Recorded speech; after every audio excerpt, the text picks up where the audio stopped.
Hey, Crick. guy, remember? So you don't have it. Why, doth it be December? I better change.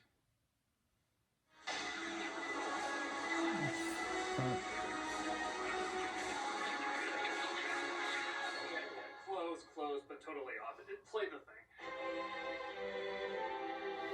Well, I've talked about all the bad Home Alone movies. Might as well talk about the only good one. The truth is, I'm so hard on the sequels because I really do greatly enjoy the original film. Even if back in 1990, it didn't exactly get the best reviews. The response among critics was mixed, as many saw it as unbalanced between mean-spirited and cornily gimmicky. I disagree, but I can't say I don't know where they're coming from.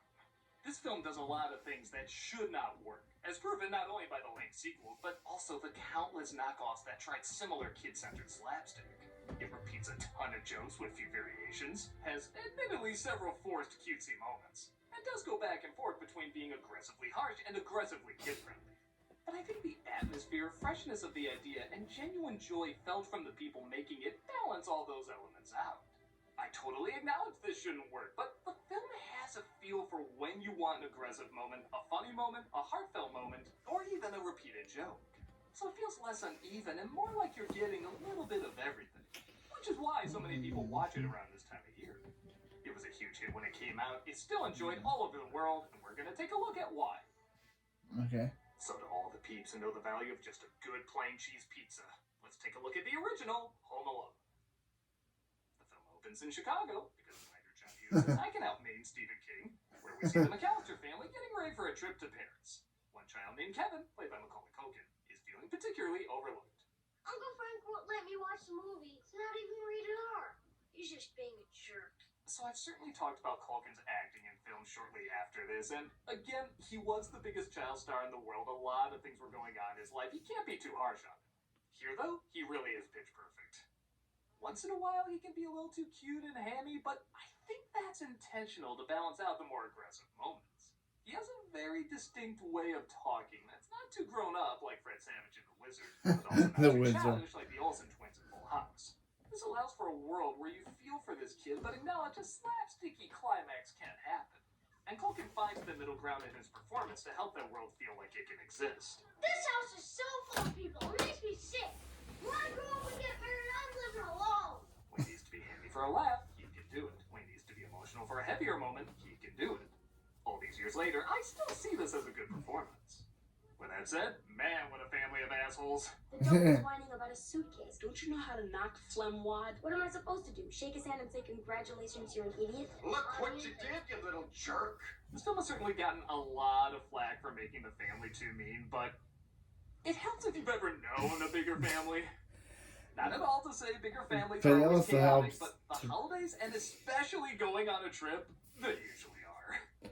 Everybody's insecurities and stresses are passed downward, so it's not surprising some people to make them more unlikable. Said he thought Kevin was a bit of a brat when he first read the script, but after having his own kids, he realized this is kind of part of the course.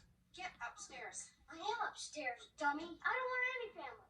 Families suck. It's a house full of people, yet ironically, there's nowhere to unload your stress because everyone is so stressed out.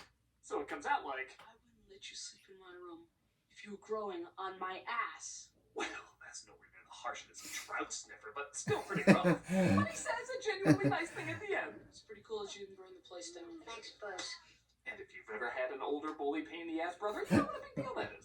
Rob. They notice their creepy neighbor Marley salting the sidewalks, which somehow these kids find a way to make scary. See the garbage can full of salt? That's where he keeps his victims. The salt turns the bodies into mummies. Okay, there's two movies I want made from this. One, clearly Angels with Filthy Souls, that goes without saying. And the other is this Salt Mummy movie. I don't care if it's another Walking Dead spinoff. Somebody make this happen. Another Walking Dead spinoff. Enough spinoff. of everybody mocking him, so he attacks Buzz, causing absolute chaos.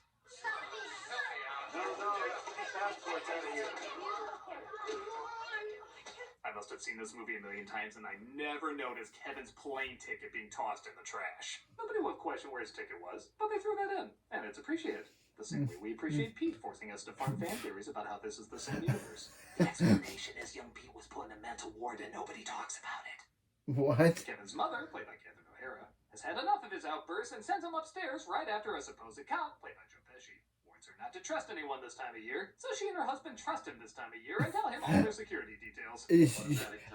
Yeah, he looks at don't trust anyone, they immediately trust I don't him. know what's more disturbing, how easy it was to get that information or how easy it was to get a cop uniform to get that information. Wait a minute, bullies? Damn you, convincing spirit Halloween clearance aisle! You're the only one acting up. Kevin's told to sleep in the attic as Fuller will join him later. I don't want a super fun. You know about him. He wets the bed. He'll pee all over me. And according to this show, when he gets older, he might show me other things I don't want to see down there. Kevin wishes they'd all disappear, and faster than you can say hello, ironic twist. power goes out, and the family leaves without him. Did we miss the flight? No, you just made it. Coach, take whatever's free. On American Airlines? Isn't their tagline? Hey, at least we're not Spirit. You'd be happy with Spirit. Mom? Kevin wakes up to an empty home filled with nothing but app and calendar colors. Seriously, there was a time when not every Christmas movie looked like this. You could argue this production design was eaten back then to fart out Christmas rom-coms now. And he thinks he made his family disappear. Completely helpless. No, Kevin, you're what the French call les incompetents. I like his memory of what they said is more exaggerated than how they actually said it. Still not by much. There are 15 people in this house, and you're the only one who has to make trouble. 15 people in this house. You're the only one who has to make trouble. Hell, some lines weren't even said. Kevin, I'm going to feed you to my tarantula. And you can see why. Even for Buzz, that's a weird insult. Yeah, So Kevin decides to enjoy the house all to yeah, himself. that's a weird. Anybody. Sickening. They could use some fursuits. Buzz, your girlfriend. Woof. To make sure he didn't break the little girl's heart, Chris Columbus actually dressed up a little boy to be Buzz's girlfriend. Though that does raise the question, if anyone found out who this little boy was, how would that have impacted him? I'm going through all your private stuff. You better come out and pound me. I also like he keeps announcing what he's doing to the family he still thinks might be there. I like this not only because he's almost checking to see if he's really going to get away with all this, but also to see if he can taunt them out, like there is a small part of him that doesn't want to be without them. Guys, I'm eating junk and watching rubbish. You better come out and stop me. He watches violent film noirs, which by God, really look like an old film noir. And he rides his sled down the stairs and out the door. Can someone please make an Angel 50 Souls the movie? Can that really be a real movie? That'd be cool. The cop from earlier is revealed to be a burglar named Harry, and with his partner Mark, played by Daniel Stern, they use the information they got from people to break into their homes, starting with Kevin. Which way? Go around back down the basement. Come on. I give credit that for as silly as this film can get, it can still be a little scary. Kevin doesn't just jump to immediate genius like a lot of knockoff films that follow. He's legit scared like any boy would be. Thankfully, though, the parents realize they left Kevin home alone and they run down, I'm pretty sure still O'Hare Airport, they're just saying it's France now. And they try calling the cops to have someone check on him as they try to find a flight back. Has the child ingested any poison and or any other object has become lodged in his throat? I don't know. I hope not. Fun fact, this one take of the donut falling on the phone was so funny, they had to actually edit around it to make sure it matched the other scenes. That's why it randomly cuts back to that donut falling for seemingly no reason. Again, it must have taken more time than what was needed, but everyone I know gets a big laugh out of that detail. We'll send a policeman over to your house to check on your son. Kevin is still so scared of the burglars, he doesn't answer the cop at the door. There's no one home. On the counter, kids again. Sounds like Chicago PD. As Kevin's mother decides to hop from plane to plane, trying to get back as quickly as possible. I'm not leaving here unless it's on an airplane. If you want to stay at the airport, maybe we can get you on standby. Yes. Seems like this do show the family does legit care. And Catherine O'Hara, just like Hulken, finds that perfect balance between being funny and genuinely heartfelt. Somebody pick up. Pick up! I love how almost psychotically obsessed she becomes with getting back to her son. If I have to sell my soul to the devil himself, I am going to get home to my son. So much so, she completely overlooks Elvis is behind her. That's a theory, man, before whatever the hell we think now. All conspiracy theories used to have Elvis in them. I wash my hair with the don't formula shampoo. And here's where the meme comes from. Just wash shine. We partake in the face Hulken has sworn he'll never do again. I don't blame him. And he goes to the store where he runs into Marley. calm down. I ate who I killed. Shoplifter! Kevin runs away with a toothbrush, beginning probably the most intense chase over dental equipment ever. Again, Chicago PD. Wow. But he gets away, running into Marv and Harry robbing another house. Or rather, they almost run into him with this reverse shot.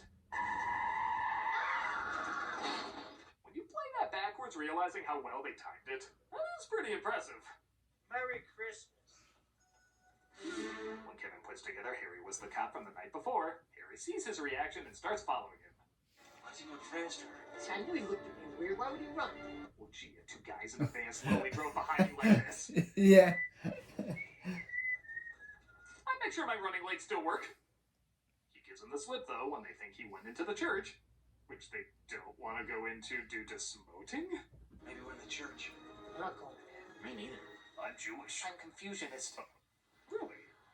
I like how he disguises himself in the nativity, almost like even he thought they would follow him into the church. And later that night, he prepares for their return. How far-fetched. Clearly a bozo pool puppet made in seconds is far more believable. Kevin orders a pizza, and yes, the statue constantly getting knocked over never builds to anything, but I just love nobody ever tells them it got knocked over. And Kevin uses the movie he watched to make it sound like an adult ordered it. How much do I owe you? That'll be $11.80, sir. Keep the change, you filthy animal. Some people make a very good living using clips that way. Isn't that right?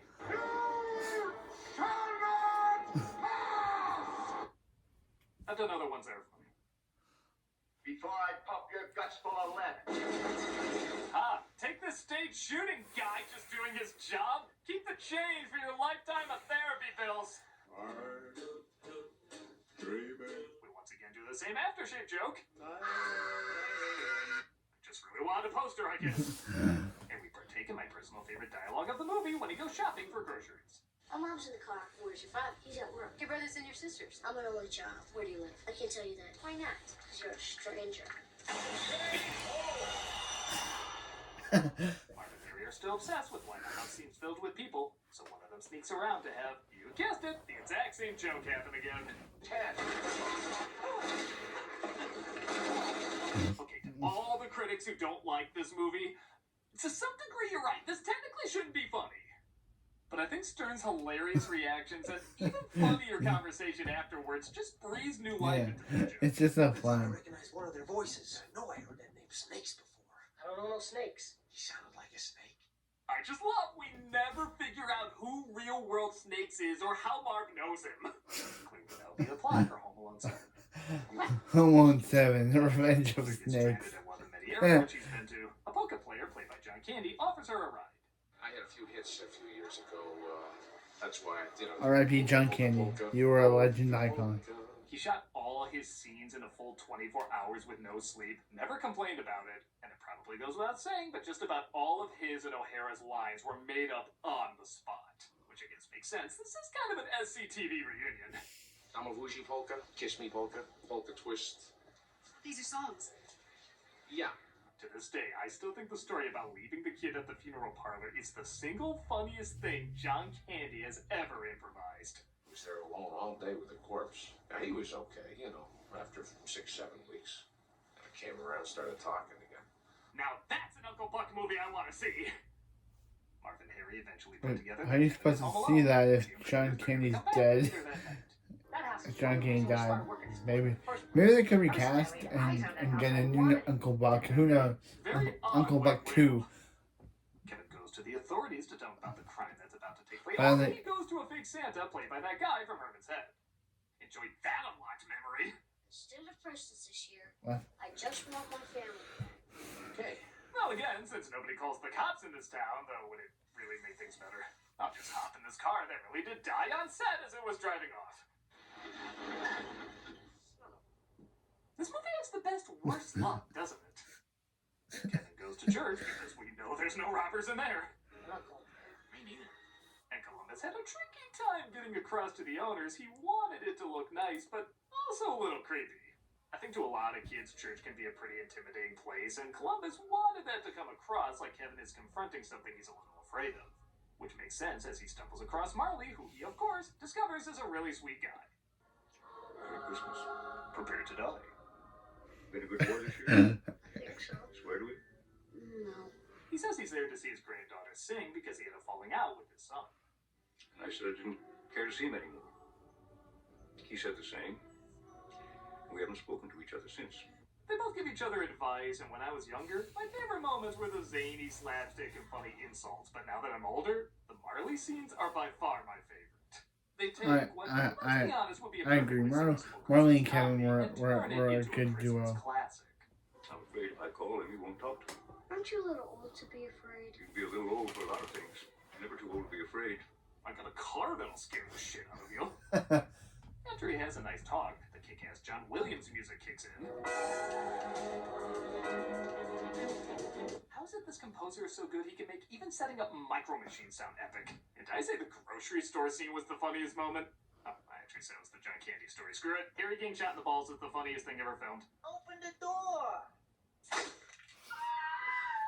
Not only is his reaction great, not only is his Yosemite Sam swear words fantastic, What? What?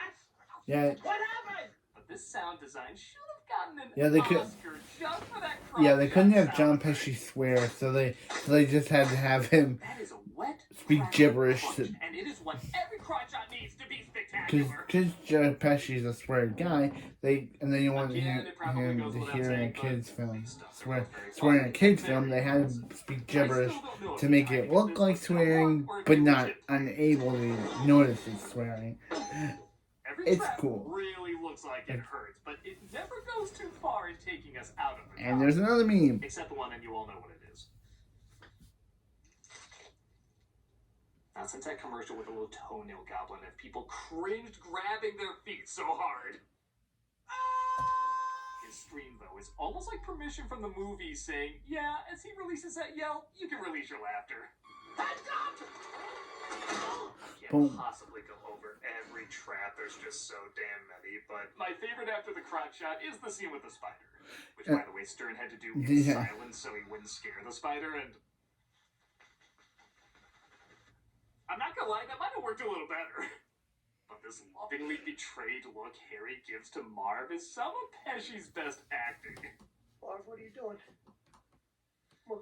That is a look of my friend, my confidant of so many years. I refuse to believe you're capable of this. There is more heartbreak in that look than when Padme literally says you're breaking my heart. And then it just turns into a Three Stooges bit, which just makes me laugh harder. Come and get me before I call the police. You can call the cops. He's not calling it from the treehouse. This is 1990. Only rich people have cell phones. Now continue to help me rob the house of these rich people. He cuts the line and makes his way to the next house where Marv and Harry finally get the drop on him. First thing I'm gonna do is bite off every one of these little fingers, one at a time. I think most people know when Pesci said he was going to bite his fingers off, he did accidentally bite Culkin's finger, leaving a scar. At least we think it was an accident. If I just won an Oscar and I had to return to set where a mini catchphrase machine was the star, I might nip him too. And thankfully, people always discussing that story distracts folks from the less than stellar look-alike for Marley. Did David Hyde Pierce do stunt work back then? The cops arrest the burglars, and the next day, Kevin's mother finally returns home. Merry Christmas, sweetheart. I think it's important that Kevin should be a little standoffish. It makes the scene feel more real if he needs an apology from her. Oh, Kevin, I'm so sorry. Thankfully, though, he doesn't need much. Again, I really love how well both these two handle the comedy and emotional moments. When you realize just how little they're on screen together, yet you totally buy their love for each other, that's just straight up good acting. I didn't fall asleep in that. Even the rest of the family shows up taking the later flight. And they all give Kevin respect for holding down the fort, even getting errands done. What else did you do while we were away? Just hung around. Now, literally, I hung the corpses of 5 other burglars that tried to get in this weekend. Are we at George Costanza's favorite scene yet?